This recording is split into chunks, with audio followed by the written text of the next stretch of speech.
Oi, seja bem-vindo, bem-vinda ao Jornada Literária. Se você gostar, dê um like e se inscreva. Você também pode contribuir através do site apoia-se/leitura narrada ou pelo Pix carlafloresf7@gmail.com. Obrigada por estar aqui.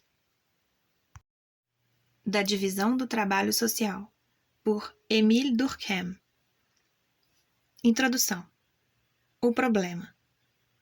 Conquanto a divisão do trabalho não date de ontem, foi só no fim do século passado que as sociedades começaram a tomar consciência dessa lei, que, até então, elas suportavam quase sem saber.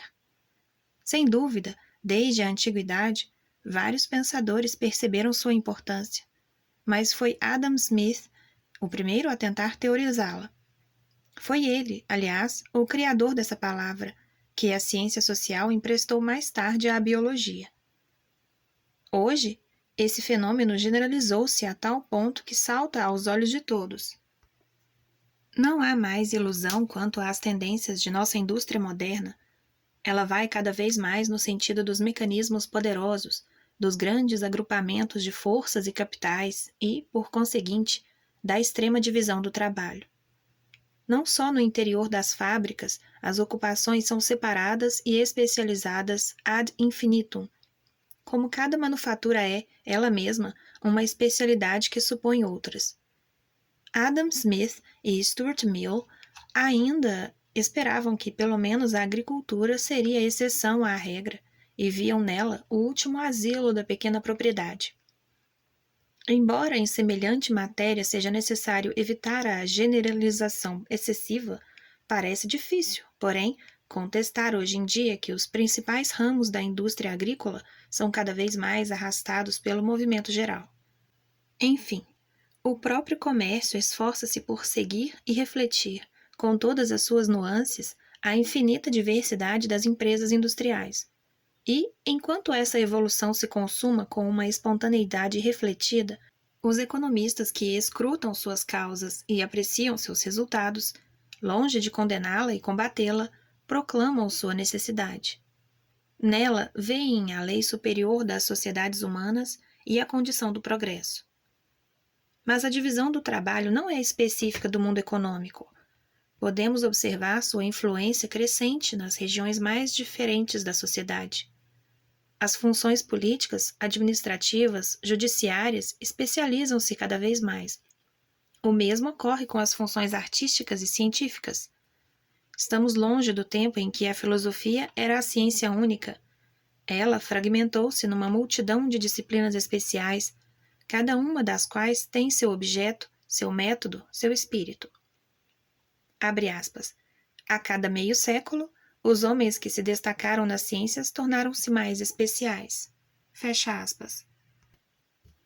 Devendo relevar a natureza dos estudos a que os cientistas mais ilustres se dedicaram nos últimos 2 séculos, de Candolle observou que, na época de Leibniz e Newton, ele precisaria ter escrito, abre aspas, que 2 ou 3 designações para cada cientista, por exemplo, astrônomo e físico, ou matemático, astrônomo e físico, ou então empregar apenas termos mais gerais como filósofo ou naturalista. E isso ainda não teria bastado. Os matemáticos e os naturalistas eram, por vezes, eruditos ou poetas. Mesmo no fim do século XVIII, designações múltiplas teriam sido necessárias para indicar com exatidão o que homens como Wolff, Haller e Charles Bonnet tinham de notável em várias categorias das ciências e das letras. No século XIX, essa dificuldade não mais existe, ou, pelo menos, é raríssima. Fecha aspas. Não apenas o cientista já não cultiva simultaneamente ciências diferentes, como sequer abarca o conjunto de uma ciência inteira. O círculo de suas pesquisas se restringe a uma ordem determinada de problemas, ou mesmo a um problema único. Ao mesmo tempo, a função científica que, outrora, quase sempre era acumulada com alguma outra mais lucrativa, como a de médico, padre, magistrado, militar, torna-se cada vez mais suficiente por si mesma.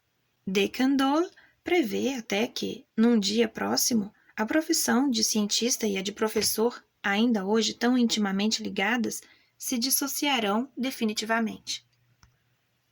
As recentes especulações da filosofia biológica acabaram de nos mostrar, na divisão do trabalho, um fato de uma tal generalidade que os economistas, que foram os primeiros a mencioná-lo, não haviam podido suspeitar. Sabe-se, com efeito, desde os trabalhos de Wolff, von Baer, Milne Edwards, que a lei da divisão do trabalho se aplica tanto aos organismos como às sociedades. Pôde-se, inclusive, dizer que um organismo ocupa uma posição tanto mais elevada na escala animal, quanto mais as suas funções forem especializadas. Essa descoberta teve por efeito, ao mesmo tempo, estender imensamente o campo de ação da divisão do trabalho e recuar suas origens até um passado infinitamente remoto, pois ela se torna quase contemporânea do advento da vida no mundo. Não é mais apenas uma instituição social que tem sua fonte na inteligência e na vontade dos homens, mas um fenômeno de biologia geral, cujas condições, ao que parece, precisam ser buscadas nas propriedades essenciais da matéria organizada. A divisão do trabalho social passa a aparecer apenas como uma forma particular desse processo geral, e as sociedades, conformando-se a essa lei, parecem ceder a uma corrente que nasceu bem antes delas e que arrasta no mesmo sentido todo o mundo vivo. Semelhante fato não pode, evidentemente, produzir-se sem afetar profundamente nossa constituição moral, pois o desenvolvimento do homem se fará em dois sentidos de todo diferentes, conforme nos entreguemos a esse movimento ou resistamos a ele. Mas, então, coloca-se uma questão premente. Dessas duas direções, qual devemos desejar? Será nosso dever procurar tornar-nos um ser acabado e completo, um todo autossuficiente ou, ao contrário, não ser mais que a parte de um todo, o órgão de um organismo? Numa palavra, a divisão do trabalho, ao mesmo tempo que lei da natureza, também é uma regra moral de conduta humana? E, se tem esse caráter, por quais motivos e em que medida? Não é necessário demonstrar a gravidade desse problema prático, porque, qualquer que seja nosso juízo sobre a divisão do trabalho, todo o mundo sente bem que ela é e se torna cada vez mais uma das bases fundamentais da ordem social. Esse problema foi colocado com frequência pela consciência moral das nações, mas de maneira confusa e sem conseguir resolver nada. Duas tendências contrárias estão em confronto, sem que nenhuma delas consiga adquirir sobre a outra uma preponderância totalmente inconteste. Sem dúvida, parece que a opinião se inclina cada vez mais no sentido de tornar a divisão do trabalho uma regra imperativa de conduta, a impô-la como um dever. Os que a ela se furtam não são, é verdade, punidos com uma pena precisa, fixada pela lei, mas são criticados. Passou o tempo em que o homem perfeito parecia-nos ser aquele que, sabendo interessar-se por tudo sem se dedicar exclusivamente a nada, capaz de provar tudo e tudo compreender, tinha meios de reunir e condensar nele o que havia de mais requintado na civilização. Hoje, essa cultura geral, tão gabada outrora, só nos causa o efeito de uma disciplina frouxa e relaxada. Para lutar contra a natureza, precisamos de faculdades mais vigorosas e de energias mais produtivas. Queremos que a atividade, em vez de se dispersar numa ampla superfície, se concentre e ganhe em intensidade o que perde em extensão. Desconfiamos desses talentos demasiado móveis que, prestando-se igualmente a todos os usos, recusam-se a escolher um papel especial e a ele se ater. Sentimos-nos distante desses homens cuja única preocupação é organizar e agilizar todas as suas faculdades, mas sem fazer nenhum uso definido e sem sacrificar nenhuma, como se cada um deles devesse ser autossuficiente e formar um mundo independente. Parece-nos que esse estado de distanciamento e de indeterminação tem algo de antissocial. O homem de bem de outrora já não é, para nós, senão um diletante, e recusamos ao diletantismo todo e qualquer valor moral. Vemos, antes, a perfeição no homem competente que procura não ser completo, mas produzir, que tem uma tarefa delimitada e que a ela se dedica, que faz seu serviço, traça seu caminho. Abre aspas. Aperfeiçoar-se, fecha aspas. Diz Secretant. Abre aspas. É aprender seu papel, é tornar-se capaz de cumprir sua função. A medida de nossa perfeição não se encontra mais em nossa complacência para conosco mesmos, nos aplausos da multidão ou no sorriso aprovador de um diletantismo precioso, mas na soma dos serviços prestados e em nossa capacidade de prestarmos outros mais. Fecha aspas. Por isso, o ideal moral, de uno, de simples e de impessoal que era, vai se diversificando cada vez mais. Já não achamos que o dever exclusivo do homem seja realizar em si as qualidades do homem em geral, mas cremos que, nada obstante, ele é obrigado a ter as de sua função. Um fato, entre outros, torna sensível esse estado da opinião. É o caráter cada vez mais especial que a educação adquire.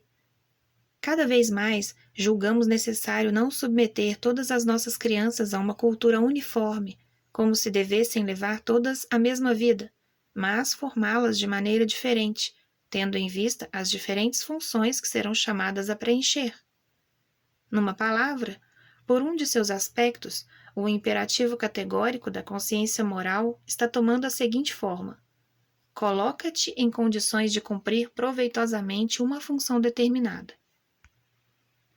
Mas, em relação a esses fatos, podemos citar outros que os contradizem. Se a opinião pública sanciona a regra da divisão do trabalho, não o faz sem uma espécie de inquietação e de hesitação.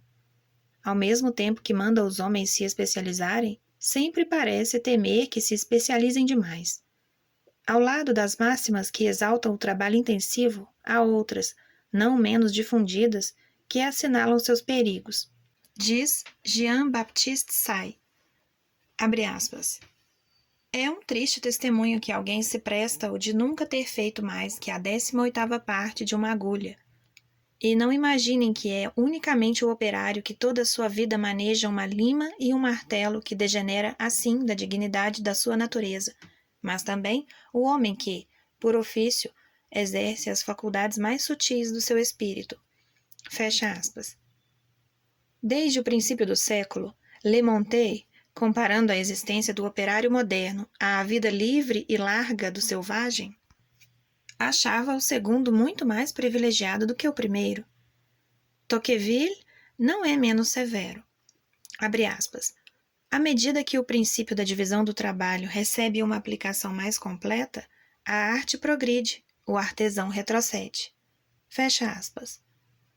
De maneira geral, a máxima que nos manda especializar-nos é, em toda parte, como que negada pela máxima contrária, que nos manda realizar, todos, um mesmo ideal e que está longe de ter perdido toda a sua autoridade. Sem dúvida, e, em princípio, esse conflito nada tem que deva surpreender.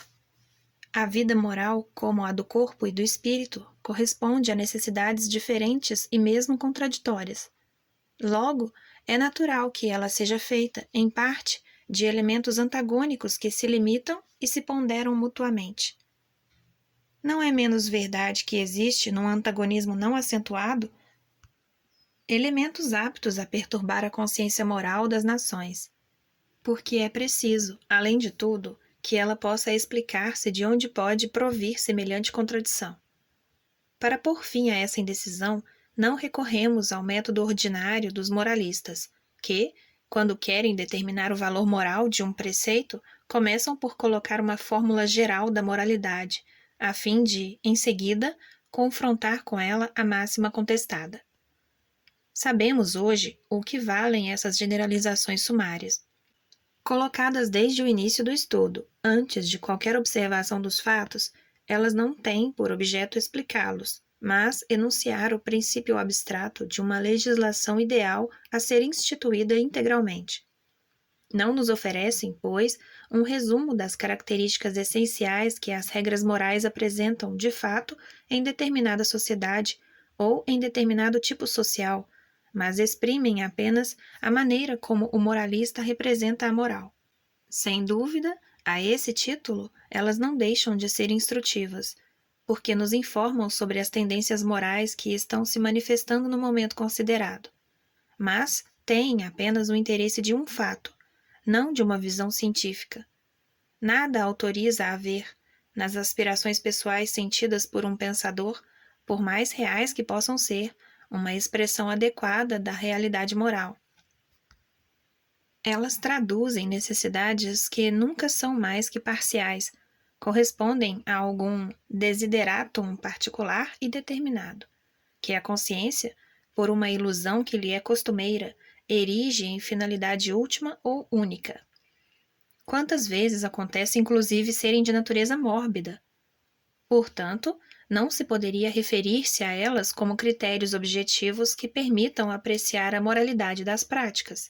Devemos afastar essas deduções que, em geral, não são empregadas senão para fazer figura de argumento e justificar, a posteriori, sentimentos preconcebidos e impressões pessoais.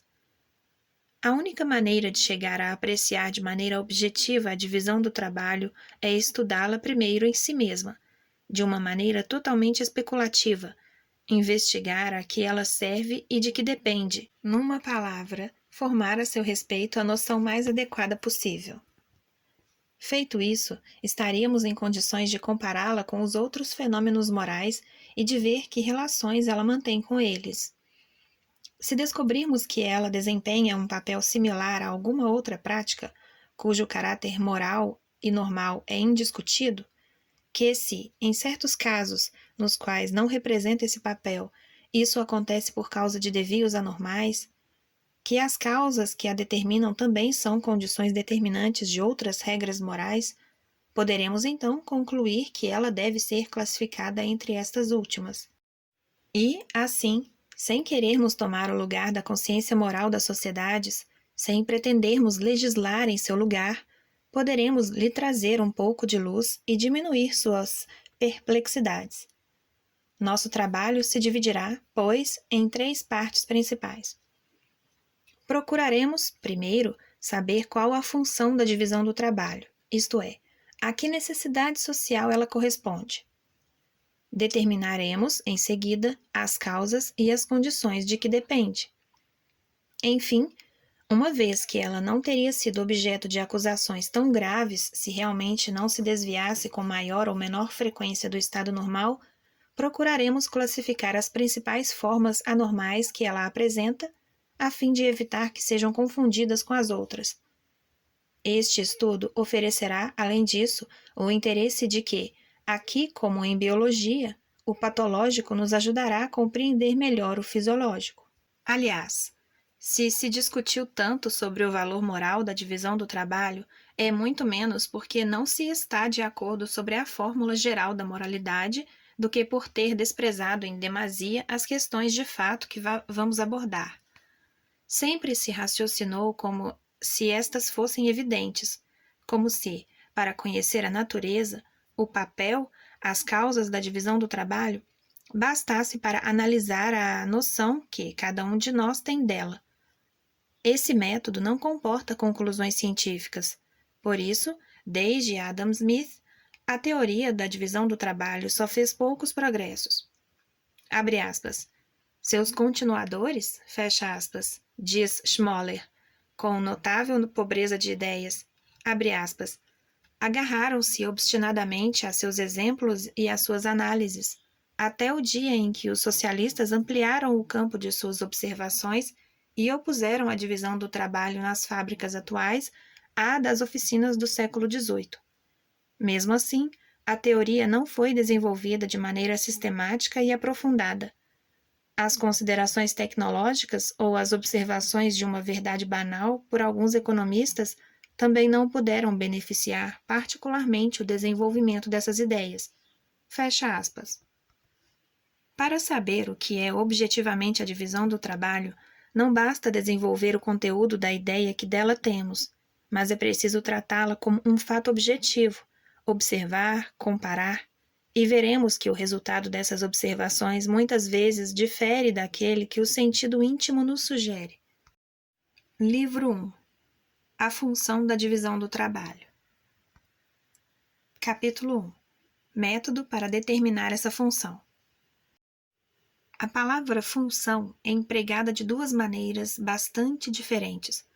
Ora, designa um sistema de movimentos vitais, fazendo-se abstração das suas consequências. Ora, exprime a relação de correspondência que existe entre esses movimentos e algumas necessidades do organismo. Assim, fala-se da função de digestão, de respiração, etc. Mas também se diz que a digestão tem por função presidir à incorporação no organismo das substâncias líquidas ou sólidas destinadas a reparar suas perdas, que a respiração tem por função introduzir nos tecidos do animal os gases necessários à manutenção da vida, etc. É nessa segunda acepção que entendemos a palavra. Perguntar-se qual é a função da divisão do trabalho é, portanto, procurar a que necessidade ela corresponde.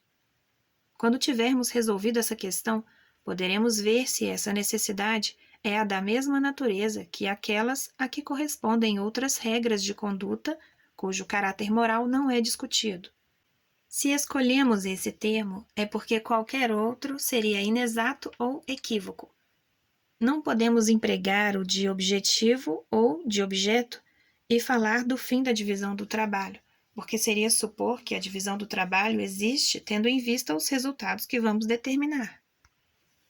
O termo de resultados ou de efeitos tampouco poderia satisfazer-nos, porque não desperta nenhuma ideia de correspondência.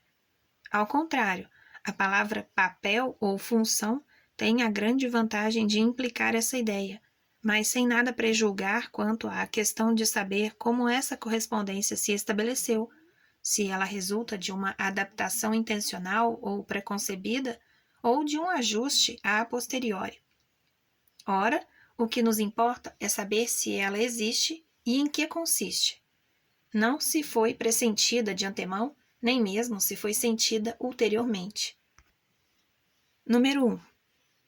Nada, à primeira vista, parece tão fácil como determinar o papel da divisão do trabalho.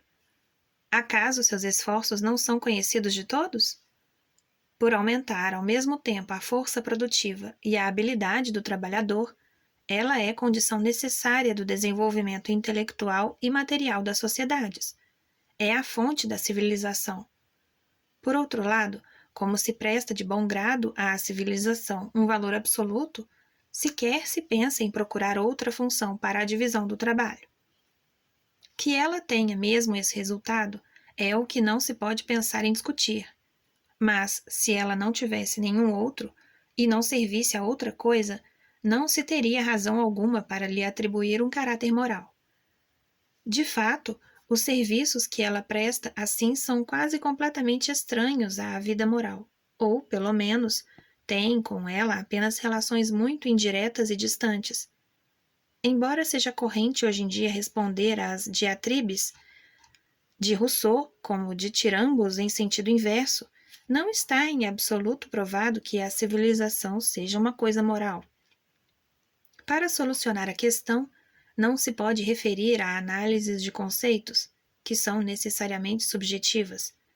Seria necessário, isso sim, conhecer um fato capaz de servir para medir o nível da moralidade média e observar em seguida como ele varia, à medida que a civilização progride. Infelizmente, falta-nos essa unidade de medida, mas possuímos uma para a imoralidade coletiva. De fato, o número médio de suicídios, dos crimes de toda sorte, pode servir para assinalar a altura da imoralidade numa sociedade dada. Ora, se fizermos uma experiência, ela não será favorável à civilização, pois o número desses fenômenos mórbidos parece crescer à medida que as artes, as ciências e a indústria progridem. Sem dúvida, seria um tanto leviano concluir desse fato que a civilização é imoral, mas, pelo menos, podemos estar certos de que, se ela tem sobre a vida moral uma influência positiva e favorável, esta é bastante fraca. Se, aliás, analisamos esse complexus mal definido a que chamamos civilização, descobrimos que os elementos de que é composto são desprovidos de qualquer caráter moral. Isso é verdade, sobretudo no caso da atividade econômica, que sempre acompanha a civilização. Atividade que está longe de servir ao progresso da moral. É nos grandes centros industriais que os crimes e os suicídios são mais numerosos. Em todo caso, é evidente que ela não apresenta os sinais exteriores pelos quais se reconhecem os fatos morais. Substituímos as diligências pelas ferrovias, os navios à vela pelos transatlânticos, as pequenas oficinas pelas manufaturas. Toda essa mostra de atividade costuma ser vista como útil, mas nada tem de moralmente obrigatória. O artesão, o pequeno industrial, que resistem a essa corrente geral e perseveram obstinadamente em suas modestas empresas, cumprem tão bem com o seu dever quanto o grande manufator que cobre o país de fábricas e reúne sob suas ordens todo um exército de operários. A consciência moral das nações não se engana quanto a esse ponto. Ela prefere um pouco de justiça a todos os aperfeiçoamentos industriais do mundo. Sem dúvida, a atividade industrial tem sua razão de ser. Ela corresponde a necessidades, mas essas necessidades não são morais. Com maior razão, o mesmo vale para a arte, que é absolutamente refratária a tudo o que parece uma obrigação, porque é o domínio da liberdade. É um luxo e um adorno que talvez seja bonito ter, mas que não se pode ser obrigado a adquirir. O que é supérfluo não se impõe. Ao contrário, a moral é o mínimo indispensável, o estritamente necessário, o pão cotidiano sem o qual as sociedades não podem viver.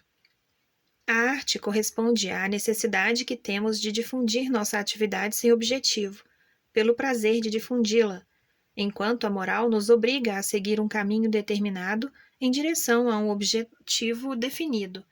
E quem diz obrigação, diz, com isso, coerção.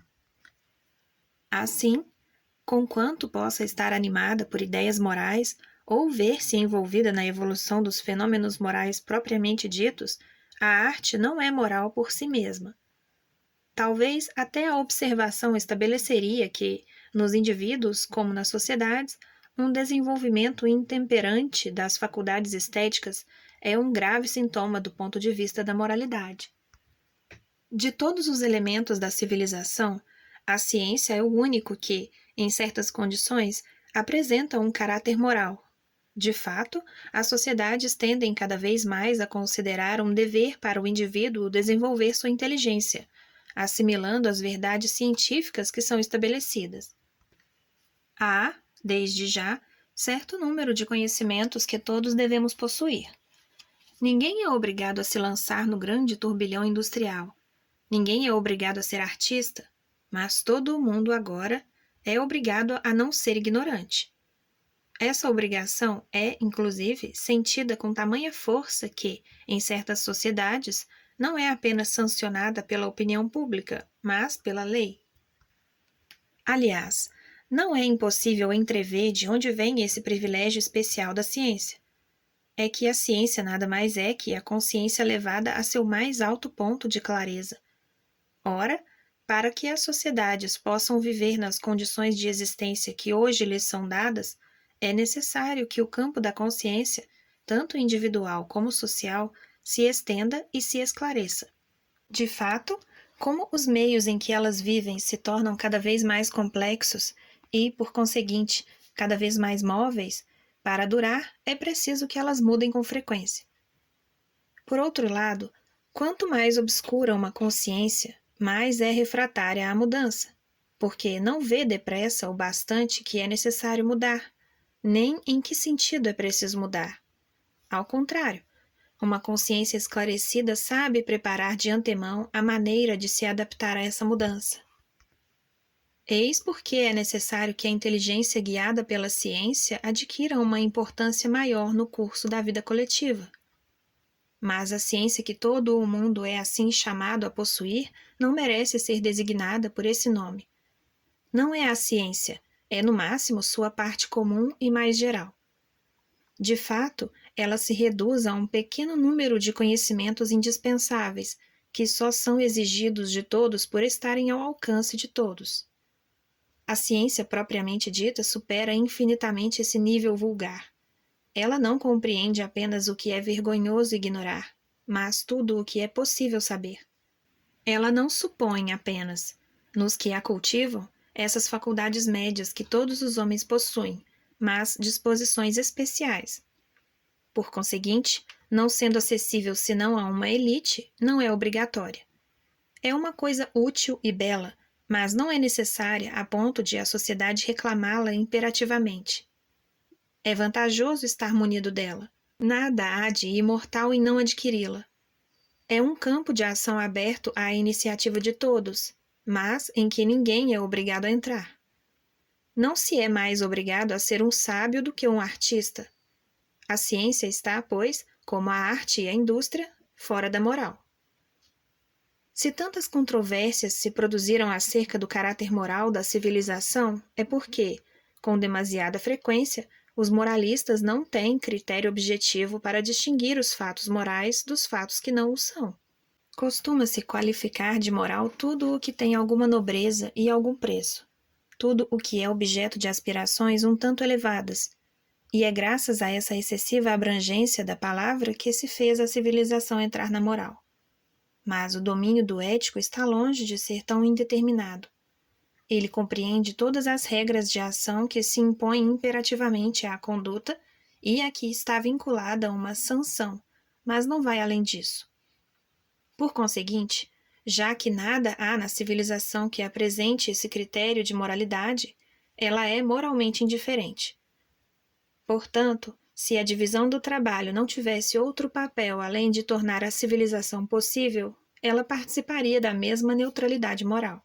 Foi por não se ter geralmente atribuído à divisão do trabalho outra função que as teorias propostas para elas são a tal ponto inconsistentes. De fato, supondo-se que exista uma zona neutra em moral, é impossível que a divisão do trabalho dela faça parte. Se ela não é boa, é ruim. Se não é moral, é uma decadência moral. Portanto, se ela não serve para outra coisa, cai-se em insolúveis antinomias, porque as vantagens econômicas que ela apresenta são compensadas por inconvenientes morais. E, como é impossível subtrair uma da outra, essas duas quantidades heterogêneas e incomparáveis, não se poderia dizer qual das duas leva a melhor sobre a outra, nem, por conseguinte, tomar um partido. Invocar-se-á o primado da moral para condenar radicalmente a divisão do trabalho. Mas não apenas essa última ratio é sempre um golpe de estado científico, como a evidente necessidade da especialização torna tal posição impossível de ser sustentada. Há mais. Se a divisão do trabalho não cumpre outro papel, ela não só não tem caráter moral, como não se percebe que razão possa ter. Veremos, de fato, que, por si, a civilização não tem valor intrínseco e absoluto. O que lhe dá seu preço é o fato de corresponder a certas necessidades. Ora, essa proposição será demonstrada adiante. Tais necessidades são, elas mesmas, consequências da divisão do trabalho. É por esta ser inseparável a um acréscimo de fadiga que o homem é obrigado a procurar, como acréscimo de reparações, esses bens da civilização que, de outro modo, não teriam interesse para ele. Portanto, se não correspondesse a outras necessidades além destas, a divisão do trabalho não teria outra função além da de atenuar os efeitos que ela mesma produz, de pensar os ferimentos que faz. Nessas condições, poderia ser necessário suportá-la, mas não haveria motivo algum para querê-la, pois os serviços que ela prestaria se reduziriam a reparar as perdas que causa.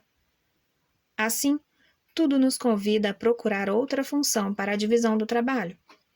Alguns fatos da observação corrente vão nos colocar no caminho da solução.